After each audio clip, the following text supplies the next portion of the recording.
I met up with Dr. Judith Reisman, a world historian in the destruction of human sexuality.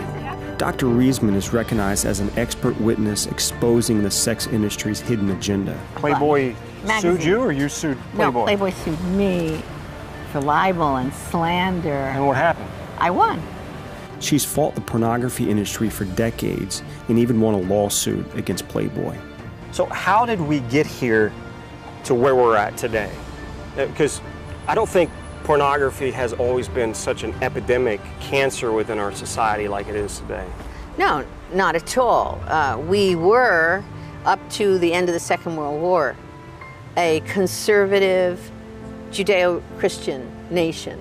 The turning point for all that was Dr. Alfred Kinsey, his book, Sexual Behavior in the Human Male, 1948.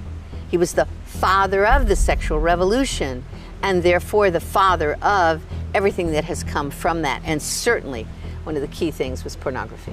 Dr. Alfred Kinsey ushered the destruction of our nation's moral code with his books, Sexual Behavior in the Human Male and Sexual Behavior in the Human Female, known as the Kinsey Reports. The world recognized him as the leading scientific expert on human sexuality. The reports claimed that humans were sexual from birth, and that what we deemed as immoral sexual behavior was actually normal, thus making it moral. Once a biologist who studied gall wasp, Kinsey's obsession with sexuality led him to found the Kinsey Institute for Sex Research at Indiana State University. What people to this day are not aware of were the methods he used to collect his data.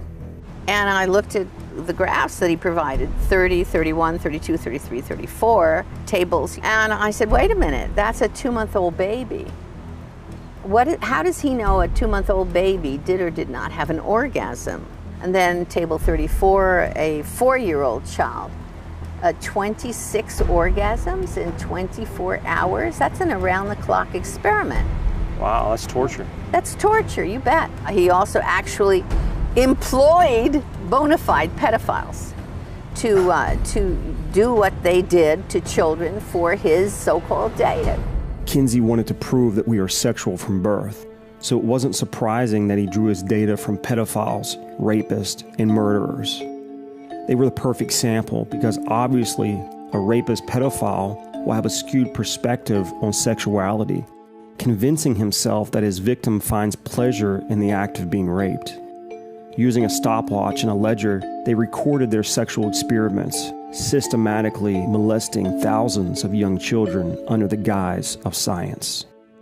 This research was compiled in his books, Sexual Behavior of the Human Male and Sexual Behavior in the Human Female. He said I had 196 pre-adolescents under 12, and he broke them up into 6 categories. And fainting, convulsions, screaming, writhing, striking what he called their partner, that's somebody who's raping them, okay? And they were trying to get away, but he said they enjoyed it. They definitely enjoyed it. The research in Kinsey's books were partly based on the collection of data and confessions of a Nazi pedophile during World War II, Dr. Fritz von Balusek, who raped hundreds of children. After the war, the Nazi officer was charged and put on trial for the murder of a 10-year-old girl. They found detailed records of von Balusek's heinous sexual acts with children, revealing his correspondence with Kinsey. Dr. Kinsey, who was fully aware of the Nazi officer's atrocities, warned him in his letters to be careful and encouraged him to continue his research. During the trial, the judge said, "I got the impression that you got to the children in order to impress Kinsey and to deliver him material." To his surprise, Balusek replied, "Kinsey himself asked me for that." Now that became the foundation for the sex educational structure that fed itself into what we are teaching our children right now as we sit here and speak. I venture to suggest that what we are putting into our books on sex education today is based almost fully upon philosophic guess. And of course it was the foundation of all the changes in our laws, the sodomy laws, the abortion laws, everything else. I mean, he's there. His handprints are on everything that deals with sexuality. from all these people, he was able to tell us, quote, the truth about ourselves, the truth about what we were really doing behind closed doors. And he lied about our fathers, my father's generation and grandfathers. He lied about them because he projected onto them what he himself was doing. What he was struggling with. Yes. It didn't take long for Kinsey to deceive the world with his fraudulent data, convincing us that we were sexually repressed and ignorant to the truth. First, the media drank the Kool-Aid. They were carefully taken care of by the Kinsey Institute to drink the Kool-Aid, okay? And then once they drank the Kool-Aid, the scientists, quote unquote, drank the Kool-Aid, and then the legislators drank the Kool-Aid, and then the lawmakers drank the Kool-Aid, and here we are. Essentially, what Kinsey did was he changed our belief about ourselves. This change of belief naturally changed our behavior.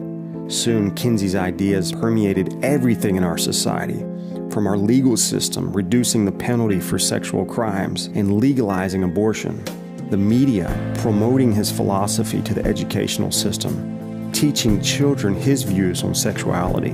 What's more, the pharmaceutical industry capitalized from the sexual revolution. We saw the emergence of STDs, sexual enhancers, and the morning after pill. The divorce rate soared along with sexual crime. As a people, we would never be the same again. Our innocence was lost forever. Ultimately, Kinsey's fraudulent data led to the legalization of pornography. One of the virgins in college that read Kinsey and believed him was a guy named Hugh Hefner. Okay, so he's in college. So Hefner was an advocate for Kinsey's. He reads Kinsey and he says, hey, everybody's been lying to me. They've all been diddling around doing all this stuff, and I have been standing here being a nice guy. Forget it. He says, I will be, and I'm quoting him, Kinsey's pamphleteer. I will be Kinsey's pamphleteer. Really? So from there, he began to advocate for changes in law, and he created a magazine called Playboy, which then he said would reflect what Kinsey had found about human sexuality. In his fraudulent data. America was educated by a pedophile whose work was labeled as science. Just as Darwin was the father of legitimizing evolution, Kinsey was the father of legitimizing the sexual revolution and all that's based upon that today. Sure enough, Hefner was true to his word. Not only did he popularize pornography on a global scale, he also helped to legalize it. I want a congressional investigation of Kinsey. At some point, we may, in fact, be able to get a public to be aware that they've been raped. The whole nation has been raped. That is what's happened to us. We have been raped, and you cannot expect to survive a rape without a great deal of illness, pain, and trauma. And we've gone through it. Now we've got to find a way to get out of it. So whatever happened to Kinsey? Well, this glorified psychopath eventually died of a slow and painful disease called orchitis, a lethal infection of the testicles due to years of brutal masochistic masturbation and other vile sexual acts. How ironic. The preacher of sexual liberation died from following his own message. Sadly, his destructive work continues to live on with his lies, and to this day, we continue to fund the Kinsey Institute with our tax dollars. Now, for any man who's trapped in pornography, he must first realize that the root of the problem is based on a lie by Kinsey and a lie from the enemy of his soul. You need to realize you've been duped. You've been suckered, because ultimately, Kinsey's purpose was to remake man into his image, which really wasn't a pretty one.